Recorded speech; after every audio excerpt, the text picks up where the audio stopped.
In 2023, the Sacramento Kings offense, led by coach Mike Brown, with players Domantas, Sabonis, and De'Aaron Fox, took the lead by storm, securing the third seed in the Western Conference behind a high-powered offense after not making the playoffs for such a long time, almost 10 plus years.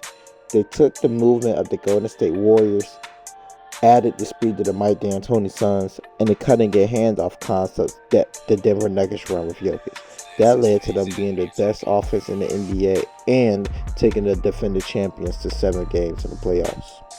In 2024, after a not-so-fast offensive start to the season, and then with Malik Monk and Kevin Huerter going down with injuries, the team needed a shift, so they added in some defensively slanted players with Keon Ellis and Davion Mitchell.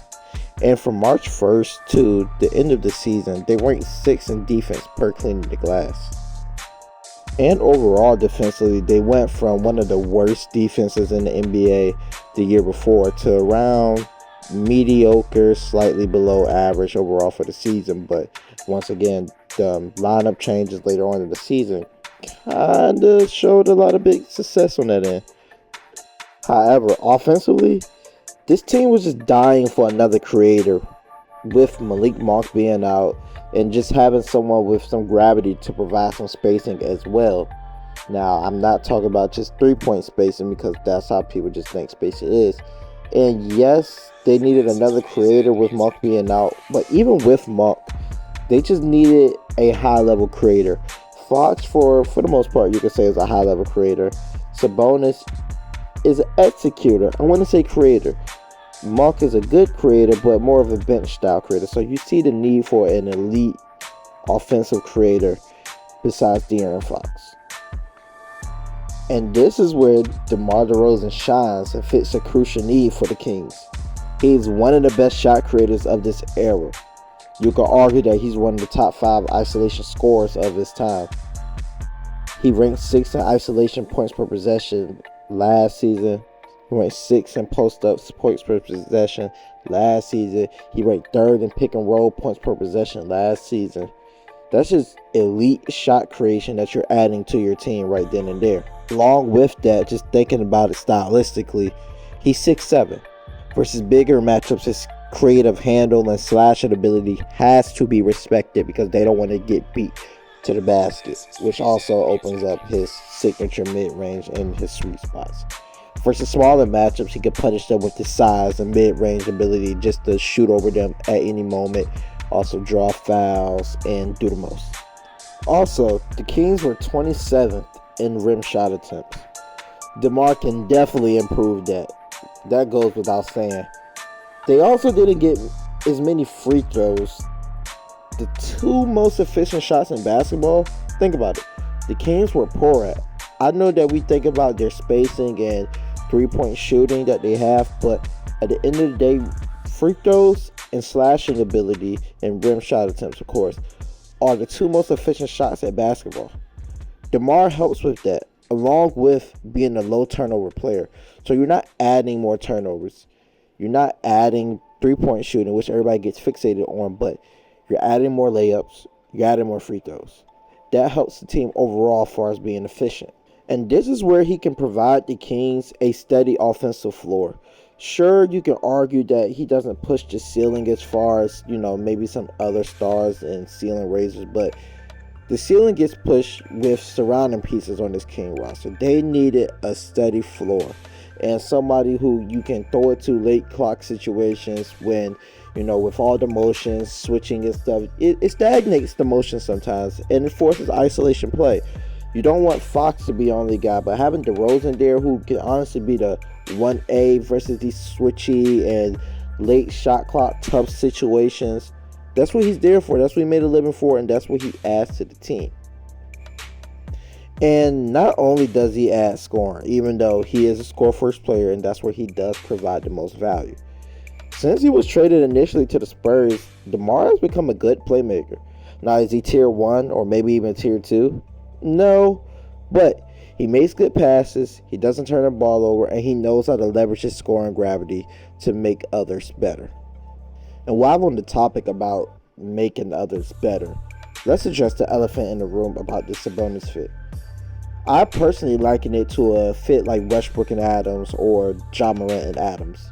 No, he isn't the slasher that those guys are, or the athletic specimen that those guys are. But just hear me out. Yes, DeRozan isn't a three-point shooter. Neither was Ja Westbrook, nor is Sabonis. However, Sabonis is an elite screener, knowing how to rescreen and pin guys under the screen so they can't contest DeRozan's mid-range jumpers, or also just forcing 2-on-1 situations is great. Because it's only so far you can go under the screen to a certain degree.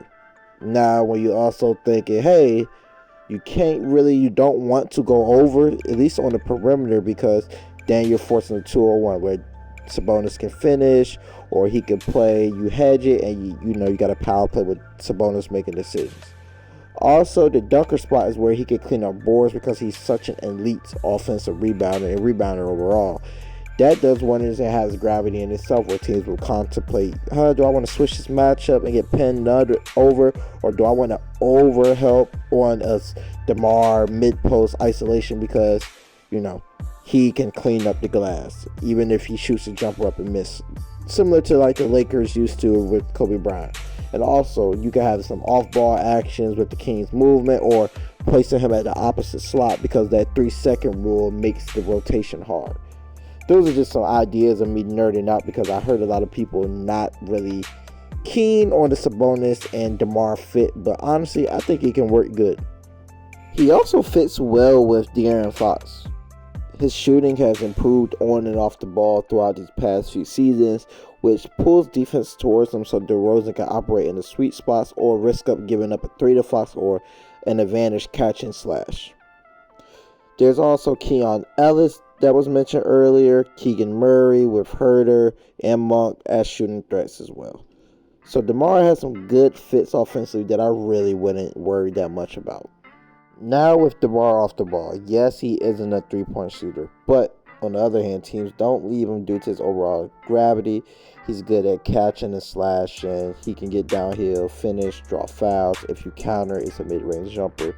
He also has some potential to move off ball as well. He can force some switches, get some mismatches in the post, or move into some sweet spots off some zipper actions and catch and shoot, or catch, and he's in a perfect position to see the floor and decimate his defender basically.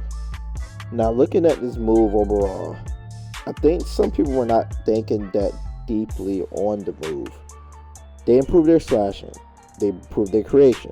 The Kings improved their free throw rate while decreasing their turnover rate. Oh, and you got DeMar DeRozan, who's an all-star caliber player, in my opinion, whose durability also is tier 1.